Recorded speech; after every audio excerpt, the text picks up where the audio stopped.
Meron pong isang kwento, may isang lalaki nung minsan kinausap po siya ng kanyang asawa. Sabi po nitong babae, gusto ko makipag-date ka sa isang babae na una mong minahal kesa sa akin. Nagtaka po, nagkakamot po ng ulo itong lalaki. No? Sabi niya, ano kaya yung problema ng misis ko? Ano sinasabi niya? At dito po sinabi ng misis niya, ang ibig ko sabihin, yung nanay mo, di ba? Mas una mong minahal yung nanay mo kesa sa akin. Makipag-date ka naman sa nanay mo. Oo nga naman po, naalala po nitong lalaki na yung kanyang nanay, 19 years na pong balo. Ang tagal na po na mag-isa, matagal na namatay yung kanyang asawa, yung tatay nitong lalaki. At sabi po ng misis, namimiss ka na ng nanay mo. Nagpuntahan mo naman, lumabas kayo, kumain kayo sa isang restaurant. Kaya naman po, itong lalaki, tinawagan po niya yung kanyang nanay, sabi niya sila po ay magde-date kakain sa isang restaurant.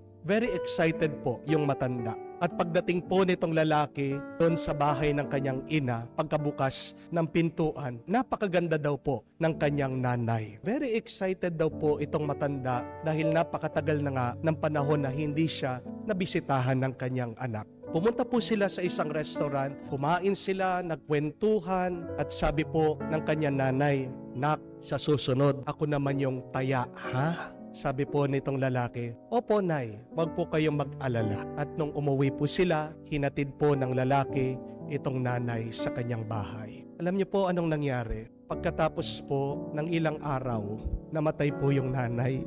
Yun na po pala yung huling pagkakataon na makikita ng anak yung kanyang nanay. At meron pong pinagsisisihan itong lalaki, itong anak. Hindi niya nasabi na mahal niya yung nanay niya. It was his regret. He did not say goodbye or I love you to his mother. Pagkatapos po ng libing, meron dumating na resibo doon po sa bahay nila. Isang resibo na bayad na sa kakainin ng kanyang anak at ng kanyang asawa. At nakalakip po sa isang sulat. Sabi niya, "Nak, binayaran ko na yung kakainin nyo doon sa restaurant. Hindi ko alam kung makakasama nyo pa ako. Pero gusto ko, kayong dalawa naman ng misis nyo ang mag-enjoy. Maraming salamat anak. Noon tayo ay nag-date.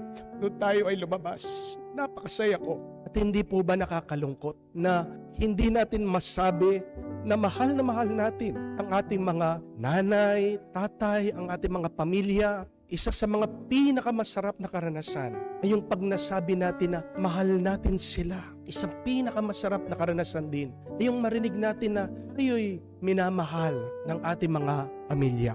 Kapatid, hindi po natin alam kung gaano pa tayo katagal dito sa mundo. Kaya nga po, habang may oras, may panahon, may lakas ka, may buhay ka, please, always say you love your parents. Always say you love your family because family is everything. Kahit na po napakaraming mga sakit, napakaraming mga problema, pagsubok na binigay sa atin, naranasan natin sa ating mga pamilya, sila lang ang pamilya natin. Hindi po ba? To say I love you once to your family is not enough. Amen? Hindi po sapat na sabihin nyo, minsan lang, no? Sa isang taon, mahal nyo yung pamilya. Sabihin nyo, palagi, always, bawat oras, text nyo, tawagan nyo yung mga pamilya.